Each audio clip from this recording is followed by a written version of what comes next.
राधे राधे दोस्तों सभी को। तो आज से हम गीता का पाठ शुरू करेंगे। तो आइए दोस्तों, भगवान का नाम लेकर पाठ को शुरू करते हैं। तो सबसे पहले चलते हैं आपको कुरुक्षेत्र से पहले जो वहाँ का सार चला उसका थोड़ा जानकारी देते हैं।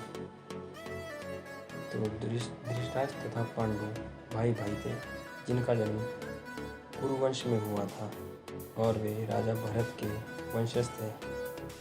इनके नाम पर ही महाभारत का नाम महाभारत पड़ा, क्योंकि बड़ा भाई धृतराष्ट्र जन्म से ही अंधा था। उसी प्रकार राज सिंहासन उसे न मिलकर उसके छोटे भाई पांडु को मिला। पांडु की मृत्यु अल्प आयु में ही हो गई। उसके पश्चात उसके 5 पुत्र युधिष्ठिर, भीम, अर्जुन, नकुल तथा सहदेव धृतराष्ट्र की देखरेख में रखे गए थे, क्योंकि उसे कुछ काल के लिए राजा बना दिया गया था।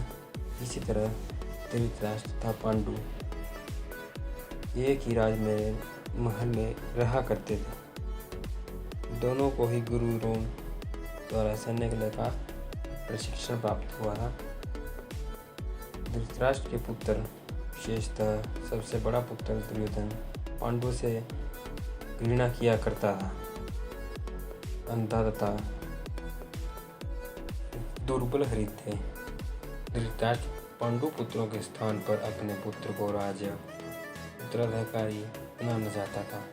इस तरह धृतराष्ट्र की सहमति से दुर्योधन ने पांडु पुत्रों को युवा पुत्रों की हत्या करने का षड्यंत्र रचा। 500 पांडव अपने चाचा विदुर अपने ममेरे भाई भगवान कृष्ण के संरक्षण में रहने के कारण अपने प्राणघातक आक्रमणों से बाद भी अपने प्राणों की सुरक्षित रख पाए। भगवान कृष्ण कोई सामान्य व्यक्ति नहीं है, अपितु साक्षात परम ईश्वर है, जिन्होंने इस धराधाम में अवतार लिया था और अब एक समकालीन राजकुमार की भूमिका निभा रहे थे। वे पांडु की पत्नी कुंती तथा पांडवों की माता के भतीजे थे। इस तरह संबंधी के रूप में तथा धर्म के शाश्वत पालक होने के कारण वे धर्मपरायण पांडु पुत्रों का पक्ष लेते रहते थे, यानी कि उनकी रक्षा किया करते थे। किंतु अंततः चतुर दुर्योधन ने पांडवों को दूतकीता के लिए ललकारा। उस निर्णायक स्पर्धा में दुर्योधन तथा उसके भाइयों ने पांडवों को सती पत्नी द्रौपदी पर अधिकार प्राप्त कर लिया। फिर उसे राजाओं तथा राजकुमारों की सभा में मध्य निर्वस्त्र करने का प्रयास किया। कृष्ण के दिव्य हस्तक्षेप से उसकी रक्षा हो सकी। उस ध्रुत क्रीड़ा में छल के प्रयोग के कारण पांडवों की हार हुई तथा उन्हें अपने राज्य से वंचित होना पड़ा और 13 वर्ष के लिए वनवास के लिए जाना पड़ा।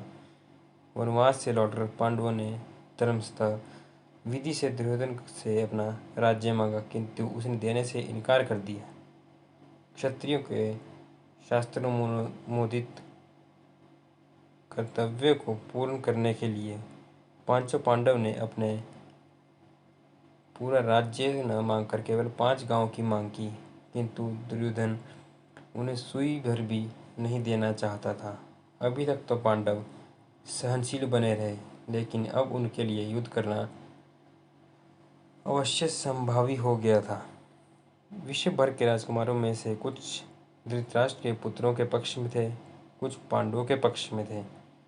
उसी समय कृष्ण स्वयं पांडु पुत्रों के संदेशवाहक बनकर शांति का संदेश लेकर धृतराष्ट्र की सभा में गए।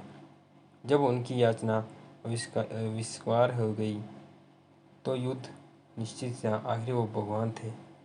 अत्यंत सचित्र पांडव ने कृष्ण को पूर्ण पुरुषोत्तम भगवान के रूप में पहचान लिया था, किंतु धृतराष्ट्र के दुष्ट पुत्र उन्हें नहीं पहचान पाए थे। फिर भी कृष्ण ने विपक्षियों की इच्छानुसार ही युद्ध में सम्मिलित होने का प्रस्ताव रखा। ईश्वर के रूप में ये युद्ध नहीं करना चाहते थे, किंतु जो भी उनकी सेवा का उपयोग करना चाहे कर सकता था। प्रतिबंध यह था कि एक ओर कृष्ण होंगे, दूसरी ओर उनकी संपूर्ण सेना होगी। एक परामर्शदाता तथा सहायक के रूप में उपस्थित रहेंगे। राजनीति में कुशल दुर्योधन ने आतुरता से कृष्ण की सेना झपट ली, जबकि पांडवों के ने श्री कृष्ण को उतनी ही आतुरता से ग्रहण किया। इस प्रकार कृष्ण अर्जुन के सारथी बने और उन्होंने सुप्रसिद्ध धनुधर का रथ हाँकना स्वीकार किया। इस तरह हम उस बिंदु तक पहुँच जाते हैं जहाँ से भगवत गीता का शुभारंभ हुआ। दोनों ओर की सेनाएं युद्ध के लिए तैयार खड़ी थी। धृतराष्ट्र अपने सचिव संजय से पूछ रहा था कि उन सेनाओं ने क्या किया। इस तरह सारी पृष्ठभूमि तैयार है। आवश्यकता के केवल इस अनुवाद तथा भाष्य के विषय में संक्षिप्त टिप्पणी की है। तो ये था युद्ध शुरू होने से पहले का सार, जिसके बारे में हमने आपको अलग अलग कैटेगरी के बारे में जैसे बताया है। तो अगला हम कल पहले अध्याय से गीता का पाठ शुरू करेंगे।